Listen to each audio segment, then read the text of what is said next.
ખુશી અનહદ આપી, છતાંય એક હદ આપી, જિંદગીમાં પૂનમની સાથે એક વદ આપી, અશ્રુઓના ધોધને આંખોની સરહદ આપી, ઈશ્વરે લાગણીઓ હૃદય સ્પર્શી અને બેહદ આપી. હસી ખુશીના આ સરસ મજાના કાર્યક્રમમાં એમબી ફિલ્મ્સ વતી હું મિલન ભટ્ટ આપ સૌનું હાર્દિક સ્વાગત કરું છું, આપ સૌનું અભિવાદન કરું છું. આપણે ત્યાં એક સરસ મજાની ગુજરાતી કહેવત છે કે પહેલું સુખ તે જાતે નર્યા. બહુ સાચી વાત છે અને આ આખી કહેવત કઈ છે એ તમને હું કહું કે પહેલું સુખ તે જાતે નર્યા, અને બીજું સુખ તે ઘેર દીકરા, ત્રીજું સુખ તે ગુણવંતી નાર, અને ચોથું સુખ તે ભરેલા ભંડાર. આ કહેવત છે. પણ અત્યારે છે ને સમય બદલાતો જાય છે.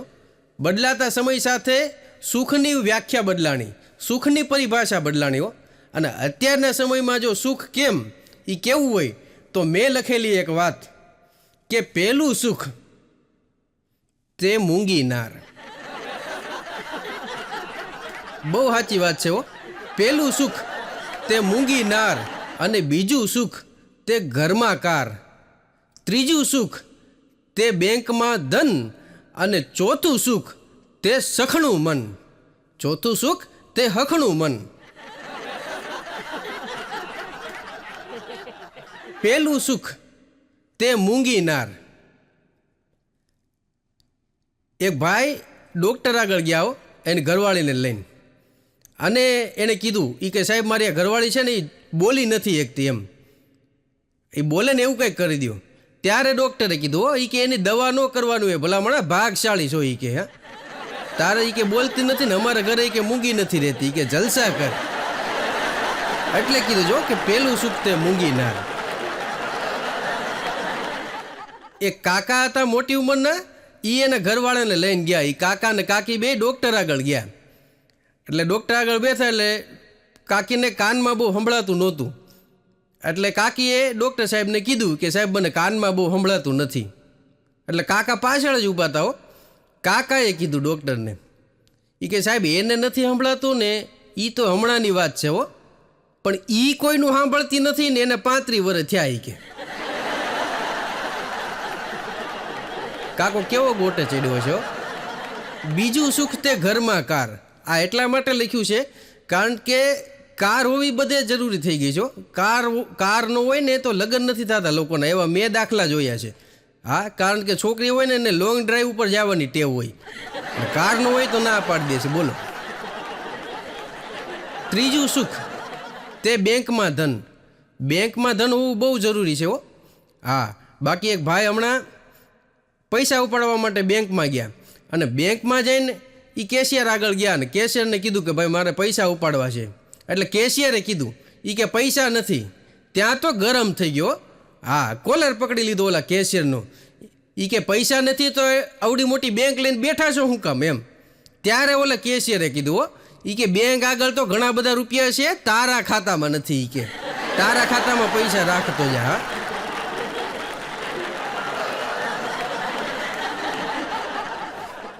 એક ડોશીમાં અમારે મોટી ઉંમરના હતા ને, એનું વિધવા સહાયનું પેન્શન જમા નહોતું થતું બેંકમાં.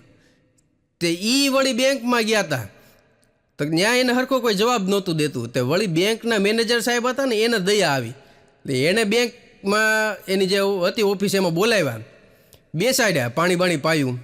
પછી કે બોલો માડી શું કામ હતું. એટલે માડીએ કીધું એ કે મારું આ પેન્શન જમા નથી થતું બેટા. એટલે મેનેજર કે હાલો ચેક કરી વાંધો નહીં, કે બોલો તમારા કોડ બોલો. ત્યાં તો ડોશીમાં ઢીલા પડી ગયા.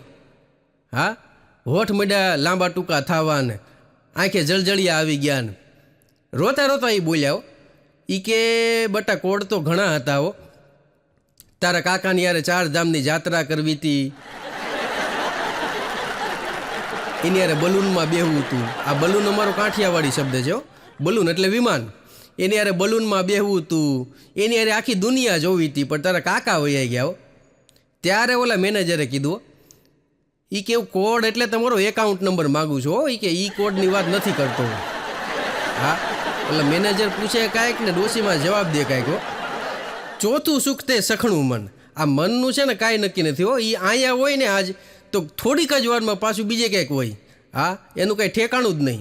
એક ભાઈ મને પૂછતા હતા, મને કે મને એકલા વિચાર જ આવ્યા કરે. મેં કીધું કેવા વિચાર આવે?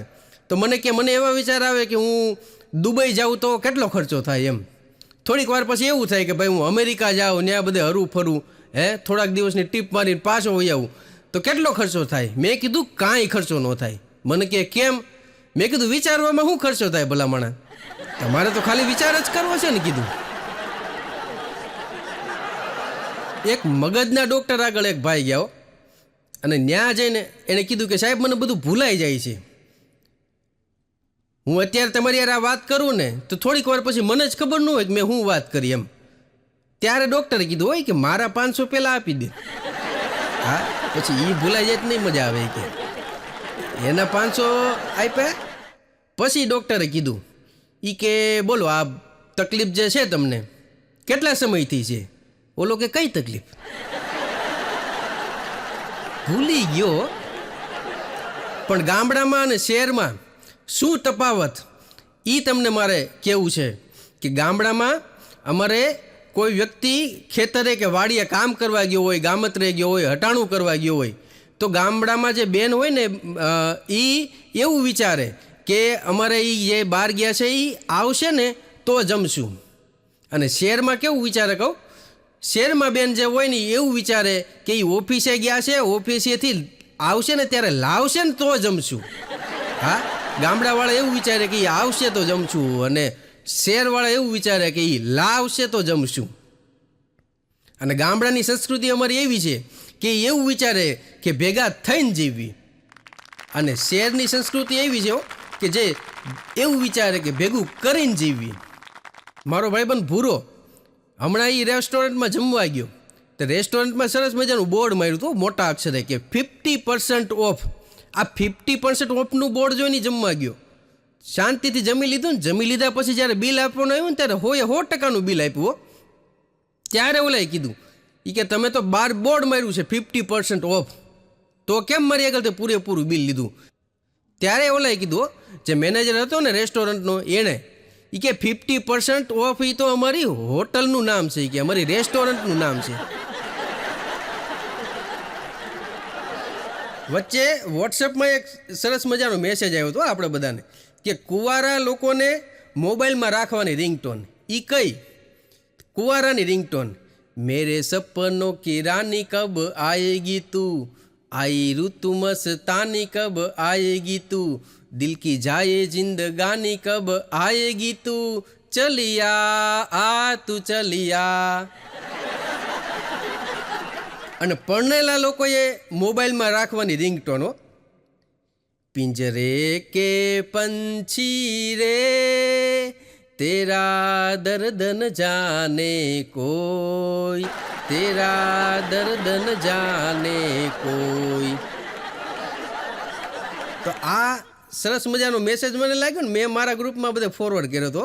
મારા એક ભાઈબંધનું બ્રેકઅપ થઈ ગયેલું. બોલો, એણે મને કીધું કે બ્રેકઅપ વાળાની રિંગટોન ખરી કાંઈ? ત્યારે મેં એની રિંગટોન કીધી. બ્રેકઅપ થઈ ગયો હોય એની રિંગટોન. અપની તો જૈસે તૈસે થોડી એસે આવે સે કટ જાયેગી, आपका क्या होगा जनाबे आली, आपका क्या होगा. લતા નામની એક છોકરી અને એના લગ્ન થયા અને લગ્ન થયા પછી થોડા વર્ષ પછી લતાના પતિએ લખેલી એક નાનકડી નોટ, નાનકડી વાત. એણે લખ્યો કે હું તો પહેલાં હતો ન્યાયનો ન્યાય રહ્યો, કારણ કે પહેલાં મને એકલતા સતાવતી હતી અને હવે મને એક લતા સતાવે છે. પહેલાં હું એકલતાથી પીડાતો હતો અને હવે એક લતાથી પીડાવું છું. એક બેનને તો કાળી ચૌદશના દિવસે વડા બનાવીને ઓલી 4 ચોકડી ઉપર મૂકવા જાય ને આપણે, એ વડા મૂકવા જવા હતા. પણ વડા બનાવતા આવડતા નહોતા અને વડા બનાવવા એવી કે વ્યવસ્થા ઘરમાં હતી નહીં. એટલે પછી થોડું થોડું રોડવવા માટે તેણે એવું કર્યું કે ઘરમાં મેગી હતી ને તે મેગી બનાવી, 2 મિનિટમાં મેગી બનાવીને મેગી મૂકી આવ્યો 4 ચોકડી આગળ. તે અડધી રાતે ભૂત આવ્યું સાહેબ, ભૂતે બાણું ફખડાયું અને ભૂતે કીધું એ કે બેન મેગી તો મૂકી પણ કાંટાવાળી ચમચી તો મૂકતી જાય કે આમાં ખાવું કેમ અમારે?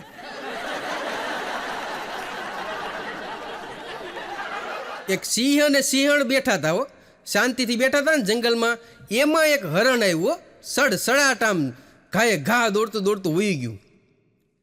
એટલે ઓલી સિંહણ હતી ને એણે સિંહને પૂછ્યું એ કે આ શું ગયું? એટલે ઓલા સિંહે કીધું એ કે ફાસ્ટ ફૂડ હતું. એક ભાઈ ડૉક્ટર આગળ ગયા. એ કે સાહેબ મને આ કાનમાં ઓછું સંભળાય છે, બહુ સંભળાતું નથી, અને કાને એ કે થોડો થોડો ખવાતો જાય છે. તમે એક કામ કરો ને કે આ કાન બદલાવી દો ને. એટલે આમ કંઈ કાન બદલાવાય નહીં આ તો રમૂજ માટે. એટલે ડૉક્ટરે કીધું કે હા કાન બદલાવી દે, એમાં શું? એટલે કાન બદલાવી દીધો સાહેબે, બીજો બદલી દીધો. થોડાક દિવસ ગયા ને પછી ઓલો ગયો ડૉક્ટર આગળ અને એણે કીધું સાહેબ માનો ન માનો પણ આ કાન કોઈક બેનનો છે. ત્યારે ડૉક્ટરે કીધું કે હાવ સાચી વાત, કે તને કેવી રીતે ખબર પડી? ત્યારે ઓલાએ કીધું એ કે સાહેબ આમાં સંભળાય છે બધું પણ સમજાતું કાંઈ નથી.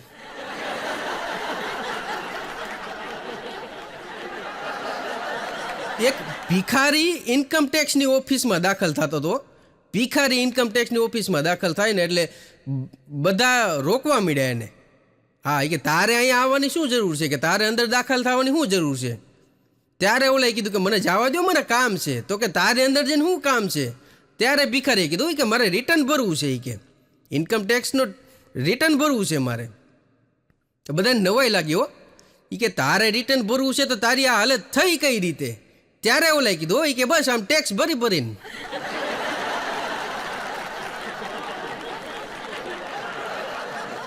એક ભાઈ તો મંદિરમાં ભગવાનના દર્શન કરીને હેઠે ઉતરતો હતો. એટલે હેઠે એક ભિખારી ઊભો હતો. એટલે ભિખારીએ કીધું એ કે સાહેબ થોડાક પૈસા છૂટા હોય તો આપો ને, કે ભગવાન તમારી જોડીને સલામત રાખે. ત્યારે ઓલો ખારો થઈ ગયો, ગરમ થઈ ગયો. તને ખબર છે કે મારા લગ્ન જ નથી થયા એમ? તો ભિખારી શું કે ખબર કે હું તો તમારા ચંપલની જોડીની વાત કરું. કે હા ભિખારી તરત ફરી ગયો. ભિખારી અઘરા થઈ ગયા. હા હમણાં એક ભિખારી મને મળ્યો હતો. મને કે સાહેબ થોડાક પૈસા છૂટા હોય તો આપો ને. એ કે તો મેં કીધું ભાઈ છૂટા નથી પૈસા એમ.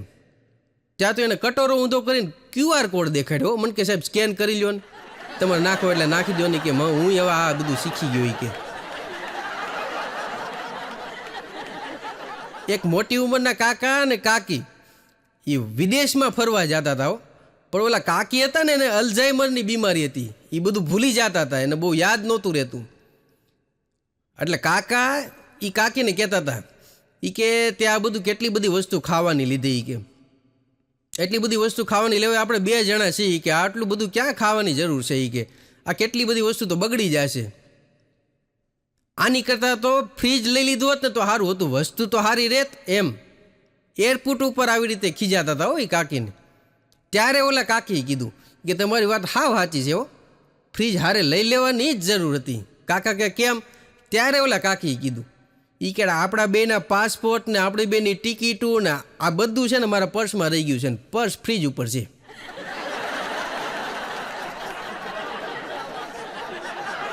એક ભાઈ મને પૂછતા હતા, મને કે સુખી લગ્ન જીવન માટે તમે કોઈ સલાહ આપો ખરા? સુખી લગ્ન જીવન માટે કોઈ વાત? મેં એને કીધું, મેં કીધું જો મોબાઈલ જે છે ને એક જ ચાર્જથી ચાર્જ થયેલો હોય ને તો એ સારું પરફોર્મન્સ આપે. વાહન છે ને એ એક જ હાથથી હાલેલું હોય ને તો એ સારું પરફોર્મન્સ આપે. જેમ મોબાઈલ એક જ ચાર્જથી ચાર્જ કરો એમ આવરદા વધે, જેમ વાહન એક જ હાથથી હાંકો એમ એની આવરદા વધે. બસ આવું જ લગ્ન જીવનનું છે કીધું.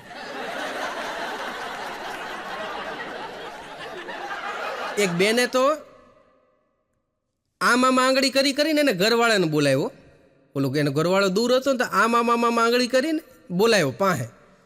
તો ઓલો નજીક ગયો ને એ કે બોલ શું કામ હતું?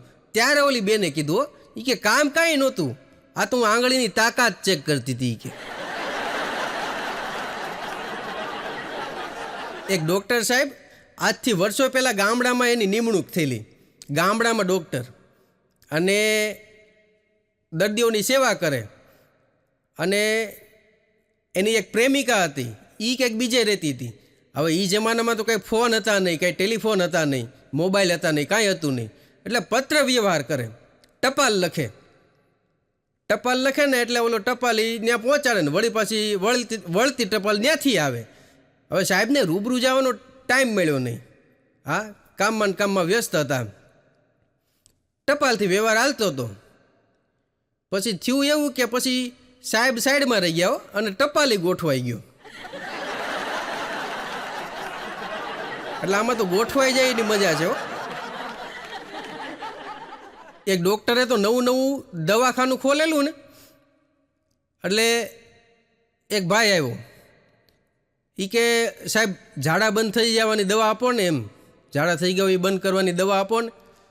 એટલે ડૉક્ટરે કીધું કે તમે હજી મારા પહેલાં જ હજી મેં દવાખાનું જ ખોલ્યું છે, કે તમે હજી આવ્યા જ છો, તમે બેસો. એ કે શું લેશો? એ કે ચા લેશો, ઠંડુ લેશો? કે સાહેબ એવી કંઈ ઈચ્છા તો નથી, પણ હવે તમે હવે પહેલું જ દવાખાનું ખોલ્યું છે ને હું પહેલો જ છું, તો પછી હવે તમે તમારી રીતે કોલ્ડ ડ્રિંક્સ મગાવો ને એમ. ડૉક્ટરે કોલ્ડ ડ્રિંક્સ મગાવ્યું, કોલ્ડ ડ્રિંક્સ પીધું. પછી કે સાહેબ હવે દવા તો આપો. એટલે ડૉક્ટરે કીધું કે જો એ દવા છે ને બહુ કડવી આવે, તમને બહુ તકલીફ પડે. તમને ખબર એ પડી? આ કોલ્ડ ડ્રિંક્સની અંદર ઓગાળીને મેં પાઈ દીધી, કે તમને ખબર એ ન પડી. ત્યારે ઓલાએ કીધું હોય કે ભલા મને કહેતા તો જાઓ, કે મારી ઘરવાળી હાટું દવા લેવા આવ્યો હતો. એ કે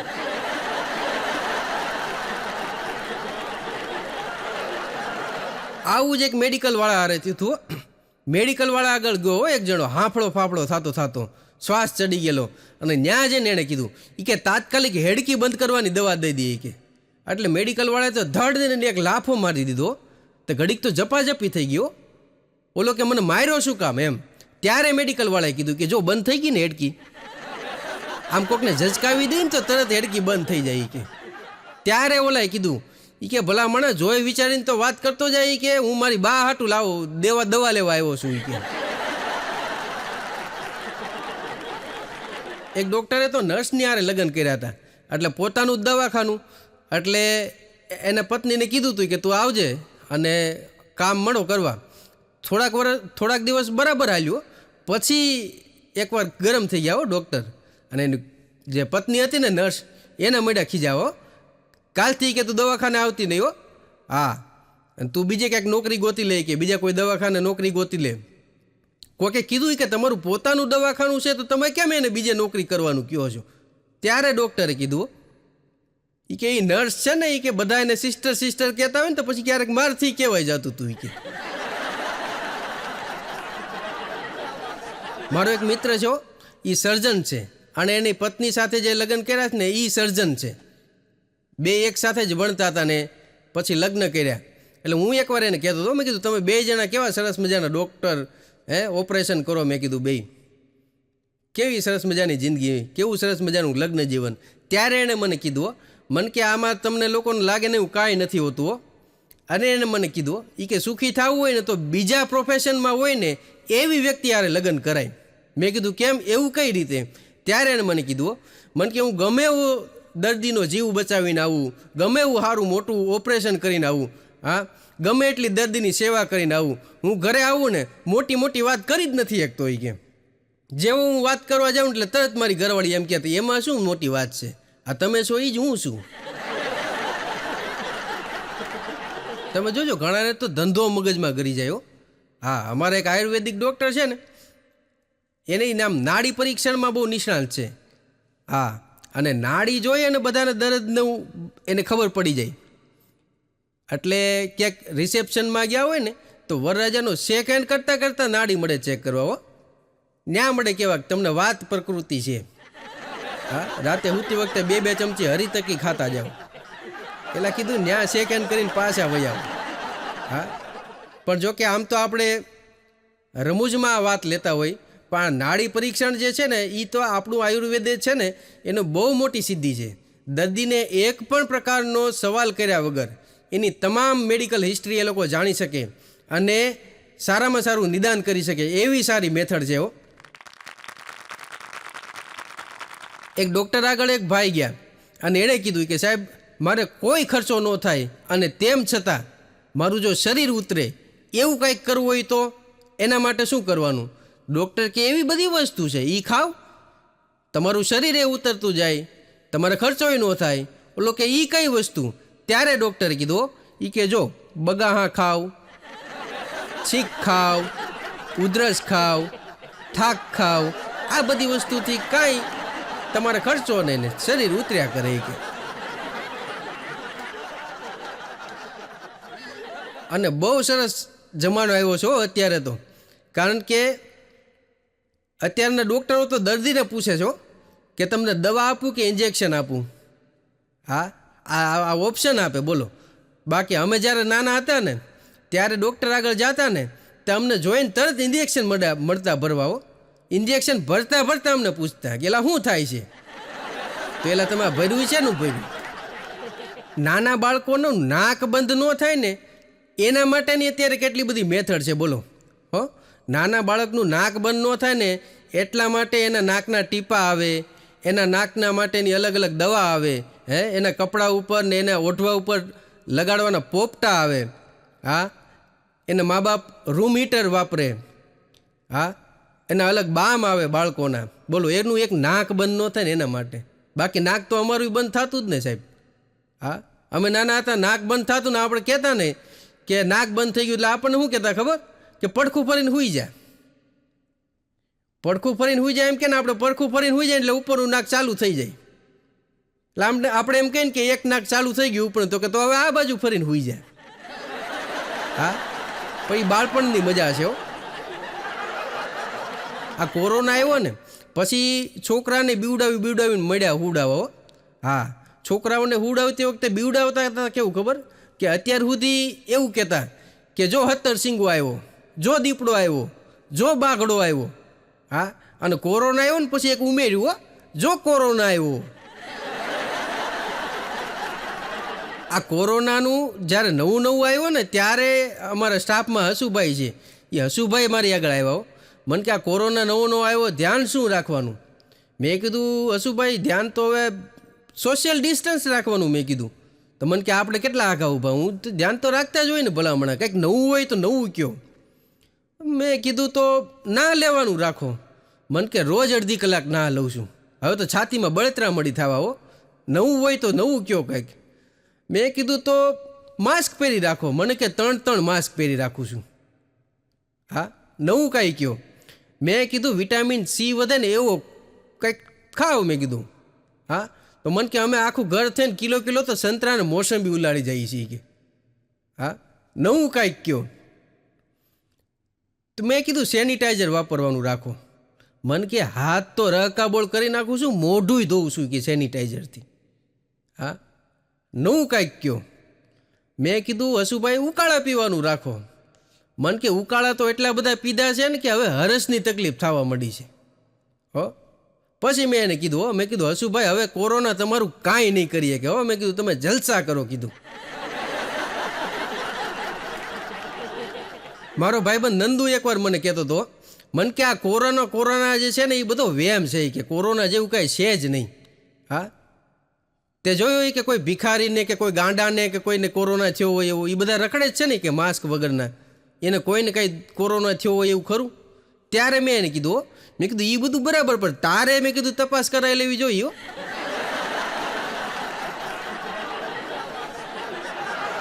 એક બેને તો એના પતિને અડધી રાતે ઉઠાડ્યા.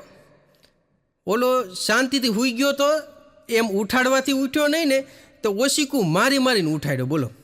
હા, ઓલો ઉઠીને પછી બોલ્યો કે બોલ શું હતું? એટલે ઓલા બેન કે તમે ઊંઘની દવા લેવાનું ભૂલી ગયા હતા. ઊંઘમાંથી ઉઠાડીને જે ઊંઘની દવા આપે એનું કરવાનું હું? બહેનો દ્વારા બોલવામાં આવતું એક સૌથી મોટું જૂઠ. હા, કે મારે એમને પૂછવું પડે. અને આ જ વાત ભાઈઓ દ્વારા બીજી રીતે બોલવામાં આવ્યો કે ભાઈઓ દ્વારા બોલવામાં આવતું સૌથી મોટું જૂઠ. હા, કે એમાં એને શું પૂછવાનું હોય? એક ભાઈ તો ઓફિસે જાય ને એટલે ઓફિસે જતા પહેલાં એની ઘરવાળીને પૂછ્યો કે મને મોટી રૂપા દઈ દે. એટલે પાડોશી એનો હતો ને એ વિચાર કર્યો કે આ મોટી રૂપા શું હશે એમ. એટલે અઠવાડિયું 15 દી આવું હાલ્યું. પછી ઓલાએ કીધું પાડોશી કે આ મોટી રૂપા છે હું. ત્યારે ઓલા ભાઈએ કીધું એ કે ઓફિસે જાતી વખતે હું કામની વસ્તુ ભૂલી જાઉં છું. એટલે મેં એનું શોર્ટ ફોર્મ કરી નાખ્યું હોય કે મો એટલે મોબાઈલ, ટી એટલે ટિફિન, રૂ એટલે રૂમાલ અને પા એટલે પાકીટ. હા, તમને એમ લાગતું હશે કે હું કંઈક નવી વસ્તુ લઈને જાઉં, પણ એવું કાંઈ નથી. કે હા, આ વસ્તુ ભૂલી ન જાય ને એની ટ્રીક કરી છે. કે સ્ટેજ ઉપર બેઠા પછી શું થાય એ તમને કહી દઉં. સ્ટેજ ઉપર બેઠા પછી ઓડિયન્સમાં બેઠેલા લોકો જે છે એ તો અમને શરમના માર્યા મોટું મન રાખીને કદાચ સાંભળી લે, પણ પછી કલાકારને મનમાં એવો વહેમ કરી જાય કે હવે લોકો આપણને સમજતા થયા છે. અને ઘણીવાર એવું થાય કે સ્ટેજ ઉપરથી નીચે ઉતર્યા પછી કોઈ એમ કહે કે મારે તમારું ઇન્ટરવ્યૂ લેવું છે, એટલે કલાકારની છાતી મંડે ગદગદ ફૂલવા. હમણાં મારો એક એવો ઇન્ટરવ્યૂ થઈ ગયો. હું સ્ટેજ ઉપરથી નીચે ઉતર્યો અને એક ભાઈએ મને કીધું કે તમારું ઇન્ટરવ્યૂ લેવો છે. એટલે હું તરત તૈયાર થઈ ગયો. એને મને પ્રશ્નો પૂછ્યા અને મેં એના જવાબ દીધા. એણે મને પહેલો પ્રશ્ન પૂછ્યો કે તમે નાના હતા ત્યારે શું કરતા હતા? તો મેં કીધું હું મોટો થતો હતો. પછી એણે મને એવું કીધું કે તમને ફળમાં શું ભાવે? તો મેં એને કીધું કે જ્યાં સુધી ઉધાર મળે ત્યાં સુધી કેરી અને પછી કેળાથી હલાવી લઉં. પછી એણે મને એવો પ્રશ્ન પૂછ્યો કે તમે જંગલમાં હાલ્યા જતા હો અને સિંહ સામો મળે તો તમે શું નક્કી કરો? ત્યારે મેં એને કીધું કે પછી નક્કી તો સિંહને કરવાનું હોય ને ભાઈ, કે આને રેશન કાર્ડમાં રાખવો છે કે નહીં. અમારા મહુવાના મામલતદાર સાહેબ આગળ એક ભાઈ ગયા રેશન કાર્ડ લઈને, અને ત્યાં જઈને એને સાહેબની આગળ રેશન કાર્ડ ધર્યું અને કીધું કે આમાં સાહેબ 3જા નંબરના દીકરાનું નામ કમી કરવાનું છે. એટલે સાહેબે કીધું કે કાંઈ અણબનાવ બની ગયો, કાંઈ અણઘડતું થઈ ગયું? ત્યારે એ ભાઈએ કીધું કે ના ના સાહેબ, એવું તો કાંઈ નથી થયું, પણ આ 3જા નંબરનો દીકરો હાવ કારણ વગરનો, હાવ અમથે અમથો કવિ થઈ ગયો.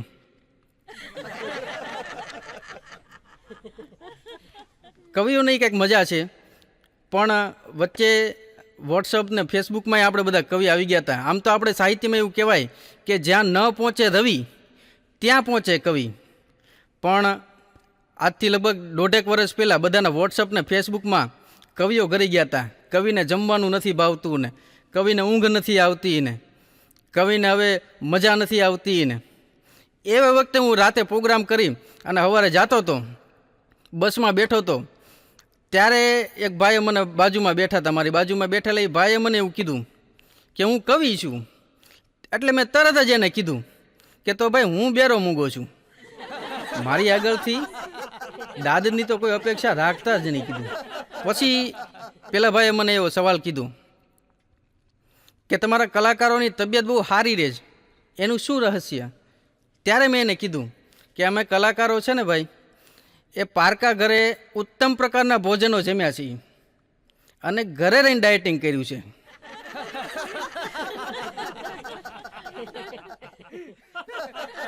પછી એને મને સવાલ કીધો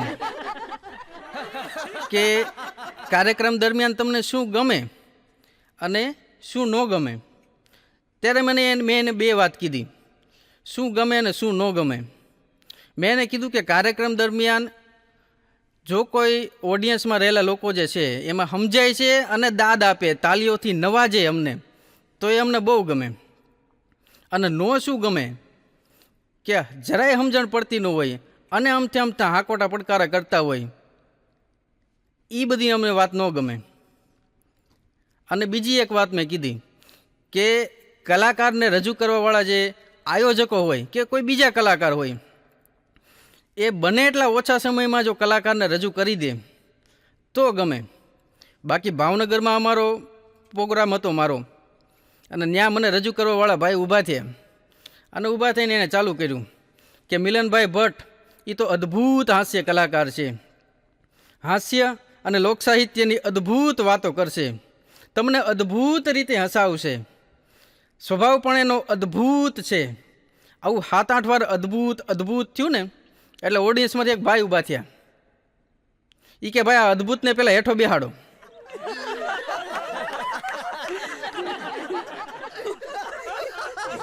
અમે કલાકારને સાંભળવા આવ્યા છીએ કે અદ્ભુતને સાંભળવા નથી આવ્યા. પછી ભાઈ મને એવું પૂછ્યું કે તમે પોતે કમ્પ્યુટર એન્જિનિયર છો અને એમ છતાં હાસ્યના રવાડે ચડ્યા. એટલે તમને એકવાર કહી દઉં કે હું પોતે કમ્પ્યુટર એન્જિનિયર છું, ભલે કદાચ લાગતો નહીં હોઉં પણ છું. હમણાં મારે દાઢી કરવાની ટ્યુબ ખૂટી ગઈ હતી, તો હું વળી દાઢી કરવાની ટ્યુબ લેવાઈ ગયો. તો ત્યાં મેં એ ભાઈને કીધું, મેં કીધું દાઢી કરવાની ટ્યુબ આપો ને.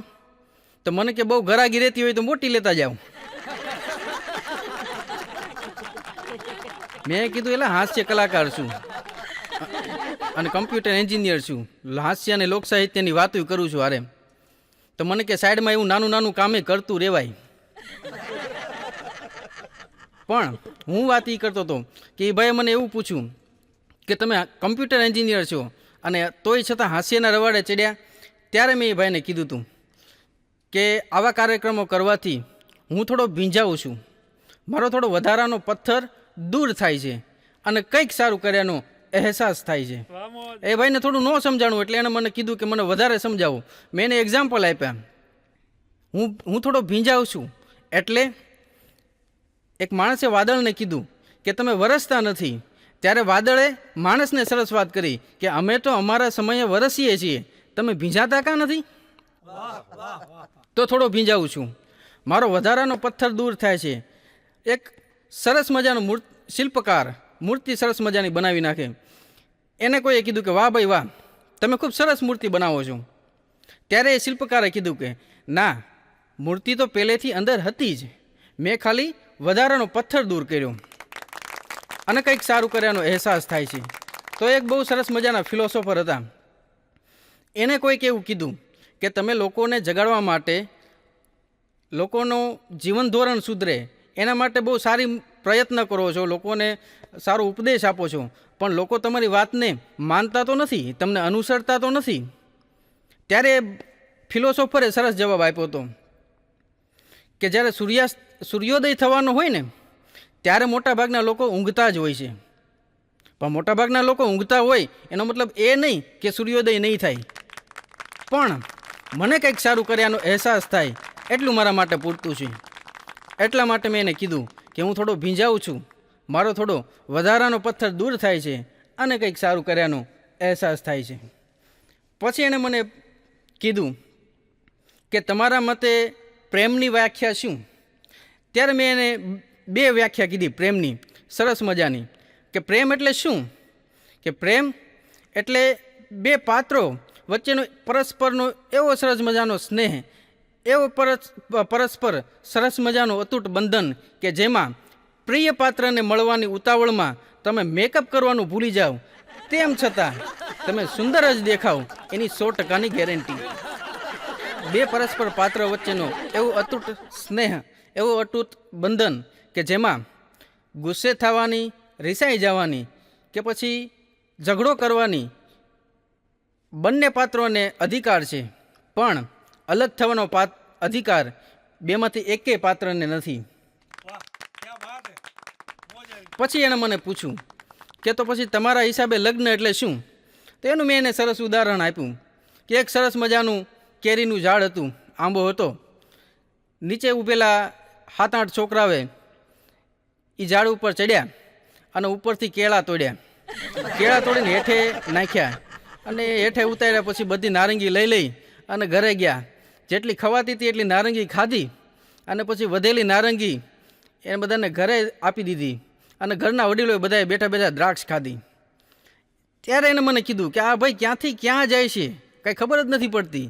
ત્યારે મેં એને કીધું કે બસ જો ભાઈ આજ લગ્નમાં ક્યાંથી ક્યાં જતું હોય છે ને કંઈ ખબર જ નથી પડતી. અભ્યાસમાં બનેલી ઘટનાઓ, કેટલીક ઘટનાઓ મારે જે બની એની અમુક વાત કરું તમને. 11-12 સાયન્સમાં હું જ્યારે ભણતો હતો ત્યારે કેમેસ્ટ્રીનો સબ્જેક્ટ આવતો, રસાયણ વિજ્ઞાન. તો એ રસાયણ વિજ્ઞાનમાં એવું હોય કે અલગ અલગ કેમિકલના ટેસ્ટિંગ કરવાના હોય. એમાં એક આલ્કોહોલ ટેસ્ટિંગ આવતું. આલ્કોહોલ એટલે એ જ દારૂ અને દારૂ એ જ આલ્કોહોલ.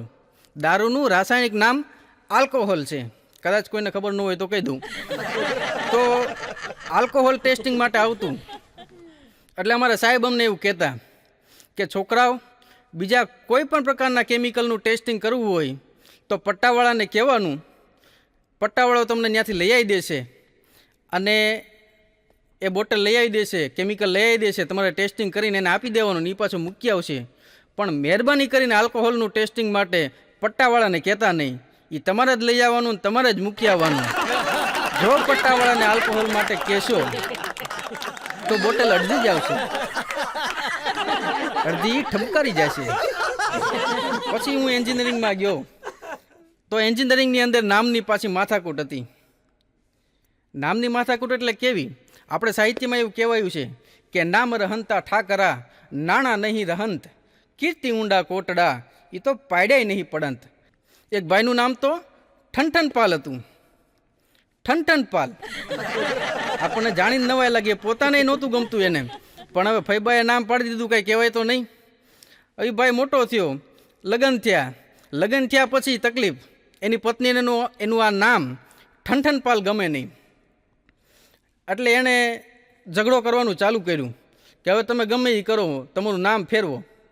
એ ભાઈએ એને કીધું, ઘણું સમજાવ્યું કે એવું ન કરાય, જેમ હાલે જેમ હાલવા દે. એની પત્ની ન માની. એ ભાઈ એમ કીધું કે ભાઈ નામ પાડવાવાળા ફૈબા હવે ઉપર વહી ગયા છે અને ઉપર જવાની તૈયારી હવે મારી છે નહીં હમણાં, તું રહેવા દે. તોય ન માની. એકવાર તો ઝઘડો કરીને નીકળી ગઈ ઘરની બહાર કે હવે જ્યારે તમે નામ બદલાવો ને ત્યારે જ હું આવીશ, ત્યાં સુધી આવીશ જ નહીં. પછી બેન ઘરની બહાર નીકળી ત્યારે એક જોયું એને અલગ અલગ પ્રસંગો જોયા. અમે પહેલો પ્રસંગ એવો થયો કે એક બેન છાણા વીણતા હતા. ત્યારે એણે કીધું કે બેન આ તમે છાણા વીણો છો તો શું નામ છે તમારું? તેની છાણા વીણતા બેને એવું કીધું કે મારું નામ તો લક્ષ્મી છે. એટલે એને બેનને નવાઈ લાગી કે ઓહ, લક્ષ્મી છે અને પાછી છાણા વીણે છે. વળી આગળ ગયા અને આગળ ગયા પછી એક ભાઈ ભિખારી હતો, ભિક્ષા માંગતો હતો. ત્યારે એણે એ બેને એવું કીધું કે ભાઈ તમારું નામ શું? ત્યાં એ ભિખારીએ એવું કીધું કે મારું નામ ધનપાલ છે. એટલે વળી પાછી એને નવાઈ લાગી કે આ ભાઈનું નામ તો ધનપાલ છે અને પાછું ભિક્ષા માગે છે, ભિખારી છે. વળી પાછી આગળ ગઈ. ત્યાં એક ભાઈની સ્મશાન યાત્રા જાતી હતી, નનામી જાતી હતી. ત્યારે એ બેને બાજુમાં ઊભા રહી અને એક ભાઈને કીધું કે આ ભાઈ ગુજરી ગયા, એનું નામ શું હતું? ત્યારે એ ભાઈએ એવું કીધું કે આમનું નામ તો અમર હતું. વળી પાછી એને નવાઈ લાગી કે આનું નામ તો અમર હતું અને પાછા મરી ગયા. એટલે બધી વાત મૂકી અને ઘરે વહી આવી. ઘરે આવી પછી પેલા ઠનઠનભાઈને કીધું કે હવે વાંધો નહીં, તમે તારે ભલે રહ્યું ઠનઠનપાલ. ઠનઠનપાલ કે શું થયું એ તો કે. ત્યારે એ બેને સરસ વાત કરી કે છાણા વીણતી લક્ષ્મી દીઠી, ભીખ માંગતો ધનપાલ, અમરને મેં મરતા દીઠો, એની કરતાં ઠીક છે મારો ઠનઠનપાલ. એન્જિનિયરિંગમાં હું જ્યારે ભણતો હતો ત્યારે મારો એક ભાઈબંધનું નામ સંઘર્ષ હતું. હવે સંઘર્ષને કોઈ વાતે એટીકેટી સોલ્વ થાય નહીં, સબ્જેક્ટ સોલ્વ થાય નહીં. ત્યારે મેં એને કીધું કે ભાઈબંધ નહીં સોલ્વ થાય, તારું નામ જ સંઘર્ષ છે, તું પેલા નામ તારું બદલ. એન્જિનિયરિંગ પૂરું કર્યા પછી એક ભાઈબંધને નોકરી નહોતી મળતી. હવે એનું નામ જ ભિક્ષુક હતું. તો મેં કીધું ક્યાંથી મળે તને નોકરી, તું પેલા નામ બદલ કીધું તારું. ભાવનગરમાં મારા એક મિત્ર છે બાદલભાઈ પંડ્યા, બહુ સરસ મજાના માણસ છે અને એચડીએફસી બેંકમાં નોકરી કરે છે પોતે. હવે એનું નામ બાદલ છે. હમણાં એનો મને ફોન આવ્યો, મને કે અમારે બે જણાની વચ્ચે ભળતું નથી. આ ભળતું નથી એ અમારો કાઠિયાવાડી શબ્દ છે, બનતું નથી ટૂંકમાં એમ. તો એણે મને એવું કીધું કે અમારી બે વચ્ચે ભળતું નથી. તો મેં કીધું શું નામ છે ભાભીનું? તો મને કે ભૂમિ. તો મેં કીધું નો જ ભળે ને ભલા માણસ, તમે બાદલ, ભાભી ભૂમિ, તમારી બે વચ્ચેનું ડિસ્ટન્સ તો જુઓ કીધું. એન્જિનિયરિંગમાં ભણતો ને ત્યારે એક ખુશ્બુ નામની છોકરી હતી. આ ખુશ્બુને શરૂઆતમાં તો તકલીફ ન થઈ, પણ જ્યારે અમિતાભ બચ્ચને ગુજરાત હેરિટેજની શરૂઆત કરીને પછી એની તકલીફ ચાલુ થઈ. એ શું કામ? કારણ કે જે હોય એમ કે ખુશ્બુ ગુજરાત કી. આ ખુશ્બુ કે મારે શું સમજવું આમાં? મારો એક ભાઈબંધ છે દિવ્યાંગ. હવે એનું નામ દિવ્યાંગ છે, હક પણ નથી થતું હમણાં.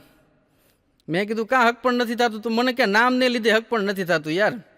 પછી તો હમણાં બાયોડેટાની અંદર બ્રેકેટમાં લખાવવું પડે છે કે મારું નામ દિવ્યાંગ છે, હું પોતે દિવ્યાંગ નથી. આ દિવ્યાંગ નામ ભૂકા કાઢી નાખે ઘણાના. તો એન્જિનિયરિંગ પૂરું કર્યા પછી ગામડે વટ પાડવા ગયો હું. મેં કીધું હાલો આપણે એન્જિનિયર થઈ ગયા. ગામડે વટ પાડવા ગયો અમારા વતનમાં. તો બસમાંથી ઉતર્યા પછી એક દાદાએ બેઠા હતા પાદરમાં. તો મને કે કેટલી ચોપડી ભણ્યો ભાઈ? અમારા ગામડામાં કાઠિયાવાડમાં એવું કે કેટલું ધોરણ ભણ્યો કે કેટલામું ભણ્યો એવું ન કે કેટલી ચોપડી ભણ્યો. હું નાનો હતો ત્યારે તો મને એક દાદા એવું કહેતા કે કેટલી ચોપડી ફાડી ભાઈ, કારણ કે એને ખબર હતી કે આ ચોપડીઓ ભણવા કરતાં ફાડવાનું કામ જાજુ કરશે. એટલે આ દાદાએ મને એવું કીધું કે કેટલી ચોપડી ભણ્યો? મેં કીધું દાદા એન્જિનિયર થઈ ગયો, એન્જિનિયરિંગ પૂરું કર્યું. તો મને કે હવે બીએડ કરી નાખજે પાછો. મેં કીધું આમાં બીએડ ન હોય કીધું. એના મનમાં કોઈક એવું જ ગોઠવી દીધેલું કે છેલ્લે બીએડ તો કરવું જ પડે. પણ ઘરડા ગાડા વાળે એવું કહેવાય છે આપણે. એ કહેવત શું કામ પડી એ તમને કહી દઉં. ગામડા ગામમાં આજથી વર્ષો પહેલાં જ્યારે યાતાયાતના કે વાહન વ્યવહારના એટલા સાધનો નહોતા, એવે વખતે એક લગ્ન પ્રસંગમાં જુવાનિયાઓએ નક્કી કર્યું કે આપણે વડીલોને કોઈને લઈ જ નથી જવા લગ્નમાં. જાનમાં જાશું તો આપણે જુવાનિયા જ જાશું, ભાભલાવ જોઈ જ નહીં. ઓલા વડીલોએ ઘણું કીધું કે ભાઈ એવું કરોમાં, અમને લઈ જાઓ, અમે કામ લાગશું. તો કે તમે શું કામ લાગવાના? કે તમારે ત્યાં બેઠા બેઠા ખોખારા ખાવા, ચલમું ફૂંકવીને બીડીયું પીવી, એની કરતાં અમે લગ્ન કરી આવશું. પણ આ વડીલો છે ને સમજદાર હતા હો. અને આ વડીલોને સમજી નથી શકતા આપણે. એ આ યુવા વર્ગની મોટી નબળાઈ છે. પણ વડીલો હતા, એણે નક્કી કર્યું કે આ યુવાનિયાઓ જે છે એ ભલે આ યુવાનીનું તાજું ચડતું લોહી છે, એ આમ કોઈની વાતને માનવા તૈયાર નથી, એનો મિજાજ અલગ હોય. પણ ઘરડા જે વડીલો છે એની જરૂર તો પડવાની જ છે. એટલે બધા એવું નક્કી કર્યું કે આપણામાંથી એક જે ઓછી હાઇટવાળા કે દુબળા પાતળા હોય એવા કોઈ દાદાને નક્કી કરી અને ગાડાની હેઠે ગોઠવી દઈ. એ વખતે ગાડામાં જાન જાતી, તો ગાડાની હેઠે ભંડકીયું હોય, એ ભંડકિયાની અંદર ગોઠવી દીધા. અને ભાઈ જાન ગઈ. જ્યારે કન્યા પક્ષના ગામમાં ગઈ અને હામૈયા થયા, ત્યારે ઓલા લોકોએ જોયું કન્યા પક્ષે કે નક્કી કાંઈક ગરબડ છે, કારણ કે આમાં વડીલો કોઈ છે જ નહીં જાનમાં. એટલે એણે એવું કીધું કે નક્કી આમાં આપણે કંઈક સમજી વિચારીને આગળ વધવું પડે.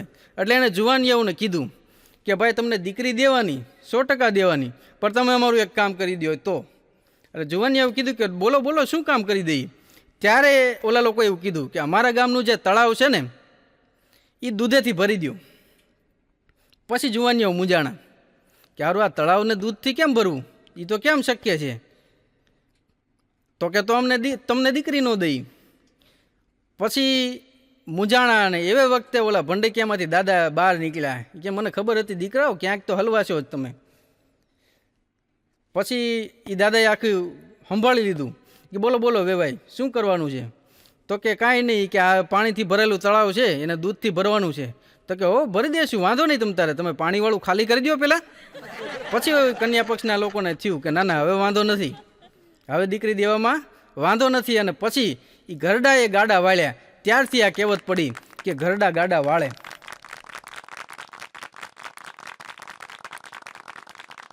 અમારે એક દાદા તો એના દીકરાને લઈને હાલ્યા જતા હતા, અને સામેથી એને સાહેબ મળ્યા, છોકરાના સાહેબ મળ્યા. એટલે દાદાએ એને છોકરાને કીધું કે છોકરા હંતાઈ જા, તારે સાહેબ સામે મળ્યા.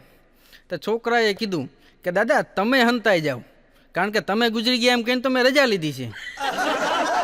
છોકરાઓએ ભૂકા કાઢી નાખે. સુરતથી એકવાર નડિયાદ આવતો હતો, હું એન્જિનિયરિંગમાં હતો ત્યારે. એમાં ઉનાળાનો ભયંકર તડકો, બપોરનો સમય, ભયંકર બફારો થતો હતો. બસ હજી ઊભી હતી અને બસમાં ગળદી એટલી, વેકેશનનો ટાઈમ અને કાંઈ પગ મૂકવાની જગ્યા નહીં.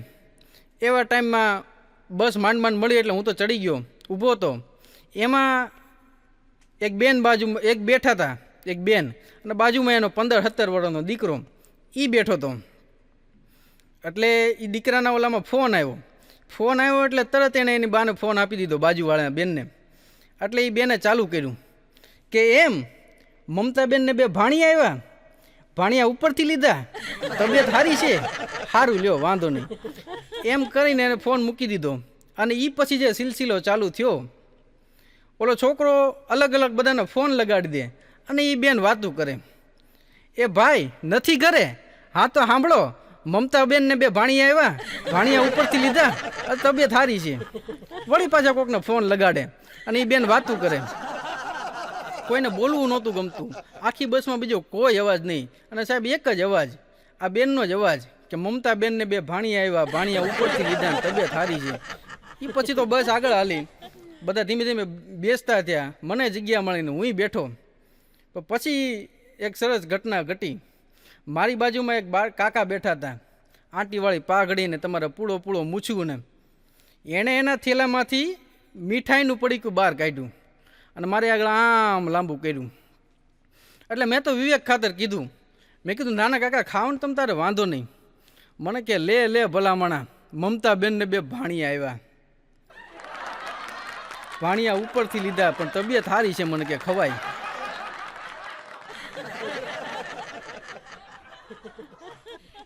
મમતાબેનને બે ભાણિયા આવ્યા, એમાં 500 ગ્રામ પેંડા તો કાકા બસમાં વેચે. આ કાઠિયાવાડીની મજા છે અમારે.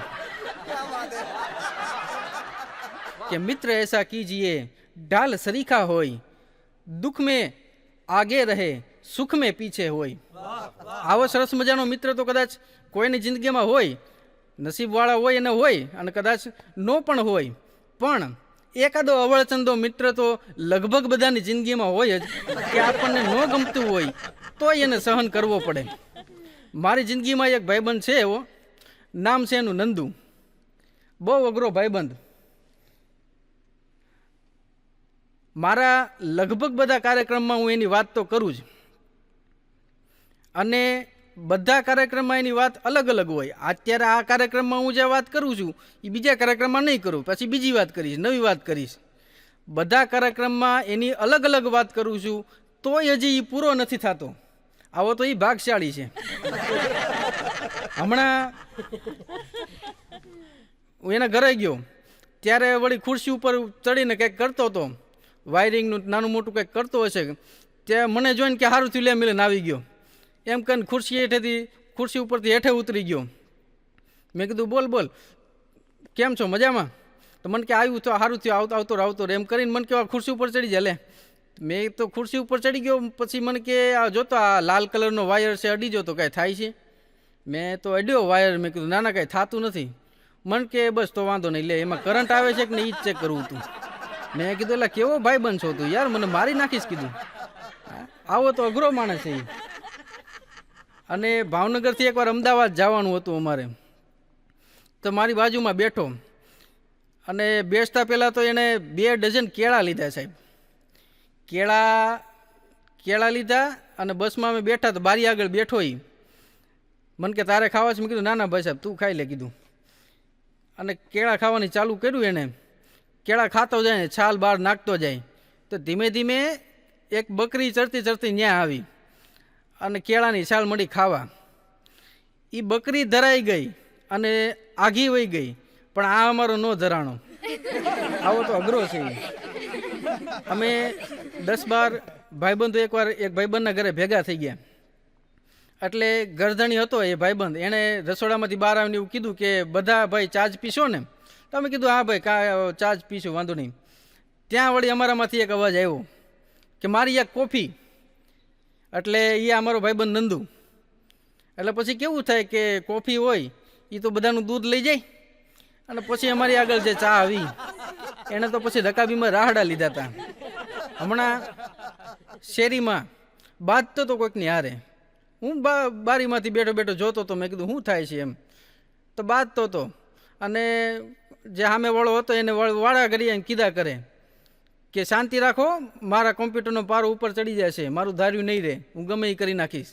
વળી પાછો થોડોક બાદ વળી પાછું એમ કે શાંતિ રાખો, મારા કોમ્પ્યુટરનો પારો ચડી જશે, હું મારી મળીશ કરવાને. વળી પાછું બાંધે, વળી પાછું આ એક જ વાત કીધા કરે, કોમ્પ્યુટરનો પારો ચડી જશે, કોમ્પ્યુટરનો પારો ચડી જશે. પછી હું ગયો અને ત્યાં એને કાનમાં જઈને કીધું કે ભાઈ સાહેબ કમ્પ્યુટરમાં પારો જ ન આવે કીધું, અને તું જે પારાની વાત કરે છે ને એ થર્મોમીટર, અને હવે તું પાછો વળી જા કીધું.